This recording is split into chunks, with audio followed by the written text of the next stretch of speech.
প্রথম আমি সংসদ সদস্য হয়েছি, এই প্রথম আমি মন্ত্রী হয়েছি। এর আগে আমি আ বিএনপির জাতীয় নির্বাহী কমিটির সদস্য ছিলাম। আমি রাজনীতির নিজেকে একজন কর্মী মনে করি এবং রাজনীতি আমার কাছে ক্ষমতা নয়, দায়িত্ব। আর জনপ্রতিনিধি মানে হচ্ছে সেবা এবং জবাবদিহিতা। আমি মন্ত্রী হিসাবে যখন শপথ নিলাম, তখন আমার মনে হচ্ছিল যে আমি এর আগে যখন শপথ নিয়েছি, তখন আমি একটি নির্দিষ্ট এলাকার সংসদ সদস্য হিসেবে দায়িত্ব নিয়েছি। মন্ত্রী হওয়ার পরও মনে হলো যে আমি সারা বাংলাদেশের একটি অংশ। সুতরাং আমাকে সারা বাংলাদেশের মানুষের পাশে দাঁড়াতে হবে এবং আমাকে আমার কর্মের মাধ্যমেই আমাদের শহীদ রাষ্ট্রপতি জিয়াউর রহমান, দেশনেত্রী বেগম খালেদা জিয়ার যে স্বপ্নের বাংলাদেশ করার যে একটি গণতান্ত্রিক বাংলাদেশ, সেই বাংলাদেশটিকে বাস্তবায়ন করে বাংলাদেশের উন্নয়নের সাথে নিজেকে সম্পৃক্ত রাখতে হবে। আমি এই এলাকারই সন্তান। এই এলাকায় আমি ব্যক্তিগতভাবে, সামাজিকভাবে, রাজনৈতিকভাবে বেড়ে উঠেছি। যে বাসায় আমি কথা বলছি, এই বাসায় আমার জন্ম, এই বাসায় থেকে আমার বেড়ে ওঠা। আমার স্কুল, কলেজ প্রতিটি এই রাস্তা দিয়েই, এই পথ দিয়ে আমি হেঁটে, হেঁটে বড় হয়েছি। আর আমি এই এলাকার রাজনৈতিকভাবেও ৩৮ বছর যাবৎ এই এলাকার রাজনীতির সম্পৃক্ত। আমি একসময় এই বাসব মাদারটেক এই ওয়ার্ডেরও ছাত্রদলের সভাপতি ছিলাম। বৃহত্তর সবুজবাগ থানা, যখন সবুজবাগ, খিলগাঁও, মুগদা, রামপুর একটা থানা ছিল, সেই থানা ছাত্রদলে আমি সাংগঠনিক সম্পাদক, সভাপতি দায়িত্ব পালন করেছি। এরপরতে মহানগর ছাত্রদলের সাংগঠনিক সম্পাদক, সাধারণ সম্পাদক, আহ্বায়কের দায়িত্ব পালন করেছি। ছাত্রদল কেন্দ্রীয় সংসদের সাধারণ সম্পাদকের দায়িত্ব পালন করছি। মহানগর বিএনপির ভারপ্রাপ্ত প্রথম যুগ্ম সম্পাদকের দায়িত্ব পালন করেছি। বর্তমানে বিএনপি জাতীয় নির্বাহী কমিটির সদস্যের দায়িত্ব পালন করছি। এই এলাকার যারা এই এলাকায় বসবাস করেন সবাই আমার প্রতিবেশী। তাদের সাথে আমার দীর্ঘদিনের একটা সম্পর্ক রয়েছে এবং এই এলাকার মানুষও আমাকে তাদের ঘরের সন্তান মনে করে। এই এলাকার মানুষের যে দুঃখ দুর্দশা, তার আমিও একটি অংশ। কারণ হচ্ছে আমি এই এলাকায় বড় হয়েছি। সুতরাং এই এলাকার মানুষ মনে করে যে আমি শুধুমাত্র তাদের একজন জনপ্রতিনিধি না। আমি তাদেরই একজন সন্তান, তাদের একজন ভাই, তাদের একজন সহযোদ্ধা এবং তারা চায় আগামী দিনে আমরা সকলেই মিলে ঐক্যবদ্ধভাবেই একসঙ্গে কাজ করি। আমি যখন এই এলাকার ভোটের মাধ্যমে সংসদে নির্বাচিত হয়েছি, তখন আমি মনে করি যে ঢাকা নয় সকলেই আমাকে সকলের আমি সংসদ সদস্য। সুতরাং যে কাজটি করলে আমাদের এলাকার উন্নয়ন, সেই কাজটি আমার করা। আমরা আসলে বলি যেটি ঢাকার নির্বাচন আগেও বলেছি, এখনও বলছি, আমরা ঢাকা নয় আসলে নাগরিক সুবিধা বঞ্চিত একটি এলাকা। আমাদের এই বৃহৎ এলাকায় শুধুমাত্র একটি মুগদা হাসপাতাল, একটি হাসপাতালই রয়েছে, মুগদা জেনারেল হাসপাতাল, সেটিও বিএনপি সময়ে করা হয়েছিল। এর পরবর্তীতে এই এলাকায় কোনো হাসপাতাল করা হয়নি। এই হাসপাতালটিকে আমরা ৫০০ শয্যার থেকে ১,০০০ শয্যায় উন্নীত করার চেষ্টা করছি। ইনশাল্লাহ আমাদের বিএনপির চেয়ারম্যান এবং বর্তমান প্রাইম মিনিস্টার নবনির্বাচিত, তিনিও বলেছেন যে তিনি এলাকার মানুষের দুঃখ দুর্দশা লাঘব করার পাশে থাকবেন। আমরা অচিরেই চেষ্টা করছি স্বাস্থ্যসেবা নিশ্চিত করার জন্য। আমরা এই হাসপাতালকে ৫০০ শয্যা থেকে ১,০০০ শয্যা বিশিষ্ট একটা হাসপাতাল উন্নীত করতে চাচ্ছি।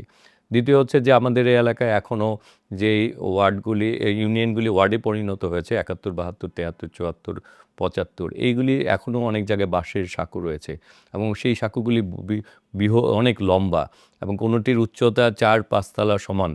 মানে আপনি দেখলেও অবাক হবেন যে এখনও সিটি কর্পোরেশনে এত বৃহৎ বৃহৎ সাঁকো রয়েছে, মানুষ সাঁকো দিয়ে পারাপার করে। এখনও অনেক রাস্তাঘাট রয়েছে যেখানে আপনার সাইকেল দিয়েও যেতে পারবে না, হেঁটে যাওয়া অনেক ক্ষেত্রে কষ্টকর হয়ে যায়।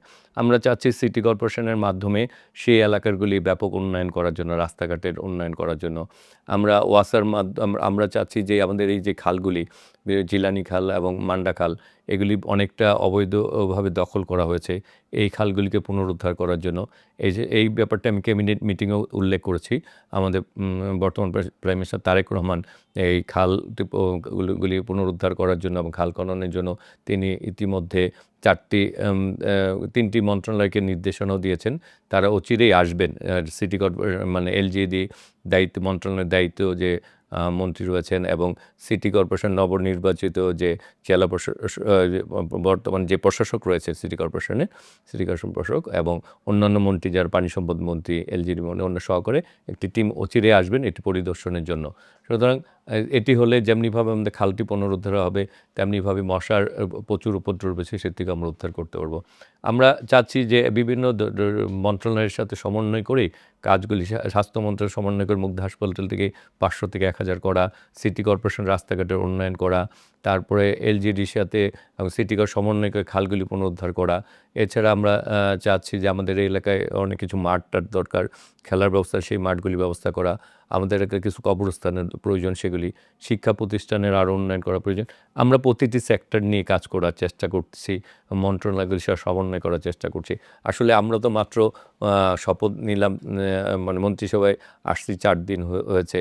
আমরা এখনও মানে ওইভাবে কাজ শুরু করা যাচ্ছে না, বাট আমরা আমাদের কাজগুলি ঠিকই সবার সাথে সমন্বয় করে কাজগুলি শুরু করার চেষ্টা করছি। আর এই এলাকায় যেহেতু আমি ছোটোবেলার থেকেই এই এলাকায়, আমার জন্মের পর থেকে বেড়ে উঠেছি এই এলাকায়, এবং এমপি বলেন, মন্ত্রী বলেন, আমি এই এলাকায় আছি। সুতরাং এই এলাকার মানুষ আমাকে, আপনি নামাজের পরে আসলে দেখবেন যে আমার বাসায় শত শত মানুষ উপস্থিত থাকে, এবং রাত্রে 12টা-1টা পর্যন্ত আমি মানুষের সাথে প্রতিদিনের শেষ ব্যক্তিটা পর্যন্ত আমি দেখা করি। মানে আমার বাসায় যদি 300 মানুষ আসে, 500 মানুষ আসে, যে শেষ মানুষটা যে থাকে তার সাথে দেখা করেই আমি তারপরে ঘুমাতে যাই। সুতরাং আমি এবং এই এলাকার মধ্যে এখানেই আছি। সুতরাং মানুষের দুঃখ দুর্দশাগুলি তো আমি মনে করি আমারও দুঃখ দুর্দশা। সুতরাং তাদের দুঃখ দশা যদি দূর হয়, আমি মনে করি যে এলাকার সন্তান হিসেবে তাদের সেই আশার জায়গাটা আমি পূর্ণ করতে পারবো ইনশাল্লাহ। আমি তো পরিবারের সবার ছোট ছেলে আর কি। আমার পরিবারে আমার ভাই, বোন, ভাগনা, ভাগ্নি, ভাস্তি সবাই আসলে, আমি সবার ছোট ছেলে। হ্যাঁ? তো সুতরাং আমাদের পরিবারের সবাই ব্যক্তি জীবনে তারা প্রতিষ্ঠিত। হ্যাঁ? এখানে আমার এই রাজনৈতিক দিকে তারা বিভিন্নভাবে সহযোগিতা করে, হ্যাঁ? কিন্তু তারা রাজনীতির থেকে কোনো কিছু, বা তারা চেষ্টা করে যে আমার যাতে সুনামটা অক্ষুণ্ণ থাকে। তারা সবসময় চেষ্টা করে যে আমাকে উপদেশ দেয় যে, যে কাজটা করলে আমার বা পরিবারের মান থাকবে বা আমার সম্মান থাকবে, মানুষ আমাকে ভালো বলবে সেটা। আসলে আমি এই নির্বাচনের সময় সব জায়গায় যেই বলেছি যে আমি দীর্ঘ 55 বছর এই এলাকায় বেড়ে উঠেছি এবং 38 বছর রাজনীতি জড়িত। বিগত দিনে আমার কাজকর্মে যদি এলাকার লোক আমাকে, বা প্রতিবেশী বা এলাকার যারা আমাকে চিনে, রাজনৈতিক, সামাজিক, ব্যক্তিগত, তারা যদি আমাকে খারাপ বলে, আমি একমাত্র লোক তাহলে বলছে যে তাহলে আমাকে ভোট দিয়েন না। হ্যাঁ? কারণ হচ্ছে আমি দীর্ঘ অনেক বছর যেখানে বেড়ে উঠেছি। আমি চেষ্টা করেছি পিছনে যাতে মানুষ আমাকে ভালো বলে। সুতরাং আগামী দিনেও আমার চেষ্টা থাকবে যে আমি যাতে এই এলাকার মানুষ বলে যে আমি এই এলাকার উন্নয়নের জন্য আমার সর্বোচ্চটা দিয়ে চেষ্টা করেছি। আমার একজন পূর্ণমন্ত্রী রয়েছেন, আবার 2 জন প্রতিমন্ত্রী আমরা। তা আমাদের আসলে 3টি মন্ত্রণালয় রয়েছে, রেল, আ যোগাযোগ ও সেতু এবং নৌপরিবহন। আমরা আপাতত 3 জন মিলেই কাজগুলি করছি। আমরা আপাতত সবগুলি মন্ত্রণালয়ের সাথে এবং বিভিন্ন অধিদপ্তরের সাথে এবং বিভিন্ন মন্ত্রণালয়ের যে উপবিভাগ রয়েছে তাদের সাথে আমরা কথাবার্তা বলছি, এবং আমরা মূল চেষ্টা করছি যে আগামী ঈদে মানুষের যাতে 3টি জায়গায়, সড়ক, রেল এবং নৌ, এই 3 পথে যাতে মানুষ নিরাপদে এবং নির্বিঘ্নে যাতায়াত করতে পারে, এবং ঈদটা যাতে সবাই শান্তিপূর্ণ এবং স্বাচ্ছন্দ্যে এবং আরামদায়ক হয় এবং নিরাপদ থাকে, সেই কাজটি আমরা অগ্রাধিকারভাবে করছি।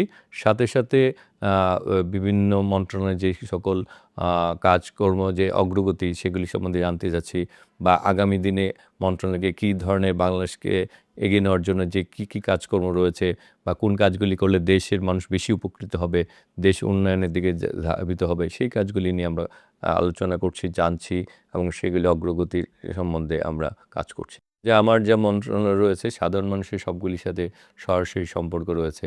যেমন যে রেলে আমরা চড়ি, সেই রেলে বাংলাদেশে একেবারে মানে প্রতিটি সাধারণ মানুষই সেই রেলকে একটা আস্থার জায়গা মনে করে। যেই সব বাসে, আমরা তো বাসে যে বাসগুলিতে চড়ে, এগুলি সাধারণ মানুষই চলাফেরা করে, লঞ্চগুলিতে সাধারণ মানুষই চলাফেরা করে। সুতরাং আমি মনে করি যে আমার সাথে, আমি যেই মন্ত্রণালয়গুলির সাথে সম্পৃক্ত, সেখানে প্রতিটির সাথে সাধারণ মানুষের মানে নির্বিচ্ছিন্ন সম্পর্ক রয়েছে। দেখুন, আপনারা যেমনি শুনেছেন আমিও তেমনিভাবে শুনেছি। আ আমরা নেওয়ার পরে এর পর্যন্ত রেলের আমরা সচিব সহকারে, ডিজি সহকারে, রেলের বিভিন্ন আ আঞ্চলিক ভিত্তিতে যে অঞ্চল প্রধান যারা রয়েছেন, বিভাগীয় প্রধান, তাদের সবাইকে নিয়ে আমরা বসেছিলাম। হ্যাঁ? আমরা আবার বসবো। বসে আমরা রেলের আসলে এই যে লোকসান হচ্ছে, কোন কোন সেক্টরে কীভাবে লোকসান হচ্ছে, কেন এই লোকসানগুলি দীর্ঘমেয়াদী হচ্ছে, এগুলি আমরা নিয়ে আলোচনা করব, আলোচনা করে এই খাতগুলি চিহ্নিত করে এগুলি থেকে কীভাবে উত্তরণ করা যায় সেই বিষয়গুলিও নিয়েও আমরা কাজ করব। এখন আসলে কি বাস্তবতার সাথে যদি আপনি বাজেটকে সমন্বয় করা যায় এবং আমাদের এখানে যেমনি বাস্তবতার আলোকে বাজেটটা প্রণয়ন করা প্রয়োজন, তেমনি হচ্ছে যে আমাদের আবহাওয়াটার দিকেও আমাদেরকে লক্ষ্য রাখতে হবে যে আমরা এখন বৃষ্টির দিনে আমাদের কয়েক মাস কাজ করা যায় না। হ্যাঁ, সেই জিনিসটা আমাকে মনে রাখতে হবে। আমাদের হচ্ছে আসলে পরিবেশ প্রকৃতি এবং পরিবেশ প্রকৃতির সাথে মিল রেখে এবং বাজেটের সাথে বাস্তবতার মিল রেখে যদি আমরা কাজ করতে পারি, সমন্বয় করতে পারি, তাহলে মনে হয় বেশি এগোনো যাবে। আমাদের যেমনিভাবে বিভিন্ন মন্ত্রণালয়ের মধ্যে সমন্বয়হীনতা রয়েছে, তেমনিভাবে আমাদের আন্তঃমন্ত্রণালয়েরও সমন্বয়হীনতা রয়েছে। আমি এই ৩-৪ দিন কাজকর্ম করতে যেটি লক্ষ্য করেছি, সেই ক্ষেত্রে হচ্ছে যে আন্তঃমন্ত্রণালয়ের যেটি দেখা যায় যে আমাদের অনেক ক্ষেত্রে যেসব মন্ত্রণালয়ে সিভিল ওয়ার্ক এবং ইঞ্জিনিয়ারিং, ইলেকট্রিক ওয়ার্ক হয়, সেইখানে দেখা যাচ্ছে যে এবং আলাদা আলাদা ভাবে তারা সমন্বয়ের অভাব রয়েছে। যে কারণে দেখা যায় যে একটি কিছু নির্মাণ করার পরে সেটি বাস্তবায়নের জন্য যেই কাজগুলি করার প্রয়োজন সেগুলি করতে আরও অনেক সময় ক্ষেপণ করা হয়। যে কারণে অনেক ক্ষেত্রে যে অবকাঠামো বা উন্নয়ন করা হয় বা আমরা যে কাজটি দেখা যায় যে আমাদের ওটার জন্য যা বাকি যে লজিস্টিক্স সাপোর্ট দরকার সেগুলি বাস্তবায়ন হতে মাঝখানে একটা সময়, এর মধ্যে তার স্থায়িত্ব অনেকটা কমে যায় এবং ওইখানে রক্ষণাবেক্ষণের একটা সমন্বয়হীনতা রয়েছে। তো এই জায়গায় আন্তঃমন্ত্রণালয় সমন্বয়টা প্রয়োজন।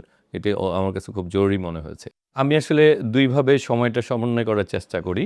যদিও এখন রোজার মাস, সেই ক্ষেত্রে হয়তোবা একটু মানে আমার তো আসলে মন্ত্রণালয়ে থাকবো হচ্ছে প্রায় আমি দেখা যাবে বিকেল পর্যন্ত। তা বিকেলের পরে আমি কোথায় আসবো? আমি এই এলাকাতেই তো ফিরে আসবো। তাহলে আমি আসলে মাগরিবের পর থেকে একেবারে রাত্রে 11টা পর্যন্ত যদি আমি প্রায় 4-5 ঘন্টা আমি পাচ্ছি যে এই এলাকায় থাকতে। তা আমার এলাকাটার মধ্যে যেহেতু সবার সাথে আমার ব্যক্তিগত সম্পর্ক রয়েছে এবং সবার আমার নাম্বারে কিন্তু আমি সারাদিনই ফোন করলে আমি যদি ফোন ধরতেও না পারি ফোন ব্যাক করি। এটা আমার অভ্যাস। হ্যাঁ, আমি দিনে অন্তত 50টা ফোন ব্যাক করি। এই যে এখনও আমি যে ফোনগুলি আসতেছে আপনার সাথে কথা বলতেছি, এগুলি আমি নামাজের পরে এসে কিন্তু সব ফোন আবার ব্যাক করব। মানে এটা আমার ছোটোবেলা থেকে অভ্যাসটা আছে। তা যে কারণে আসলে মানুষ আমাকে এই সমন্বয়টা আমার জন্য খুব কষ্টকর ব্যাপার না। আমি যদি এই এলাকার বাইরে থাকতাম, হ্যাঁ, আস্তে আস্তেই অনেক সমন্বয় হয়ে যায়। আমি যখন খিলগাঁও রেলগেট পার হই, তো তারপরেই সমন্বয় হওয়া শুরু হয়। কারণ আমার তো মানুষ দেখতেই থাকে আর আমি চলাফেরা করতেই থাকি। আর আমার জীবনযাপন খুব মানে সাদাসিধা জীবনযাপন। সেজন্য মানুষকে পেতে বা সমন্বয়টা করা আমার জন্য খুব কষ্টকর হয় না। দিনের বেলায় যখন আমি যাই, তখনও মানুষ গেটেই, কারণ এই গেট দিয়ে বেরোই। যারা আসে তাদের সাথে দেখা হচ্ছে। তারপরে আমি নিজে নিজে বিভিন্ন জায়গায় চলে যাই। মনে করছে তাদের এলাকার ছেলে, তারা অনেক দায়িত্ব পেয়েছে এবং তারা সবসময় আমার জন্য দোয়া করে যাতে আমি অতীতে এই নির্বাচন করার আগ পর্যন্ত আমার যে সুনামটুকু ছিল, তারা চিন্তিত যে আমার এই সুনামটুকু যাতে আমি ধরে রাখতে পারি এবং তারা আমার জন্য দোয়া করে যে আমি যাতে এই সুনামটুকু নিয়েই আমি যাতে আমার বাকি জীবনের পথটা চলতে পারি। আমি এই এলাকার সন্তান, এই এলাকায় বেড়ে উঠেছি। এই এলাকার যারা আমার প্রতিবেশী রয়েছেন, এই এলাকার বাসী সবার সাথে আপনাদের সাথে আমার দীর্ঘদিনের একটা সম্পর্ক। আপনারা যে বিশ্বাস এবং আস্থা নিয়ে আমাকে ভোট দিয়েছেন, আমি আপনাদের ভোটে নির্বাচিত হয়ে সংসদ সদস্য হয়েছি। আমি এখন সকলের শুধু আমাকে যারা ভোট দিয়েছে তারা না, আমি সকলের সংসদ সদস্য। সুতরাং সকলের আশা আকাঙ্ক্ষা এবং যাতে আমি রক্ষা করতে পারি, আমি নির্বাচনের আগেও যেই কথাটি বলেছি যে এই এলাকাকে যাতে আমি নিরাপদ, আমি যাতে একটা সম্প্রীতির, একটি মানবিক, একটা উন্নয়নের ঢাকানায় গড়তে পারি এবং এই এলাকার উন্নয়নের জন্য যাতে আমি সর্বাত্মক চেষ্টা করে এই এলাকার মানুষের জন্য কাজ করতে পারি। আপনারা অতীতেও আমার সাথে ছিলেন, আপনাদের সন্তানেরই পাশে ছিলেন, এলাকার ঘরের ছেলের পাশে। আগামী দিনেও আমার প্রতিটি ভালো কাজের পাশে ইনশাল্লাহ আপনারা থাকবেন। তাহলে আমরা ঐক্যবদ্ধভাবে এই এলাকার উন্নয়নে কাজ করে আমরা যেমনিভাবে এই এলাকার উন্নয়ন করতে পারবো, তেমনিভাবে এই দেশকেও গড়ে তুলতে পারবো ইনশাল্লাহ। আমি বিশ্বাস করি যে শুধু আমি যে এলাকায় বসবাস করব, এমপি হিসাবে আমি এলাকার সংসদ সদস্য, সেই হিসাবে এলাকার উন্নয়নে কিছু যেই জায়গাগুলি অবহেলিত রয়েছে সেই জায়গাগুলির প্রতি আমি গুরুত্ব দেওয়া থাকবে। কিন্তু আবার মন্ত্রী হিসাবে আমি সারা বাংলাদেশের মানুষের মন্ত্রী, তাই না? সেখানে আমি সারা বাংলাদেশে যে কাজটি করলে সারা বাংলাদেশের মানুষ উপকৃত হবে সেইটির আমার গুরুত্ব দিব আমি। সেই কারণেই আমি দুটিকে দুইভাবে উপলব্ধি করি। এলাকার প্রতিনিধি হিসাবে এলাকার যে কাজটি অতি গুরুত্বপূর্ণ সেই কাজটিকে আমি অগ্রাধিকার ভিত্তিতে করব। আবার মন্ত্রী হিসাবে আমি বাংলাদেশকে যে কাজটি করলে বাংলাদেশের মানুষের বেশি উপকৃত হবে সেই কাজটি করব। কারণ আমাদের বর্তমান প্রাইম মিনিস্টার নবনির্বাচিত প্রধানমন্ত্রী তিনিও চান যে আমাদের যেহেতু সীমাবদ্ধতা রয়েছে, আমাদের সীমিত সম্পদের সর্বোচ্চ ব্যবহারের মাধ্যমে অগ্রাধিকার ভিত্তিতে আমাদের কাজগুলিকে সমন্বয় করে কাজগুলিকে বাস্তবায়ন করা। সুতরাং আমরা সেই কাজ ৩১ দফার ভিত্তিতে আমরা ইনশাল্লাহ আমরা এগিয়ে যেতে চাই।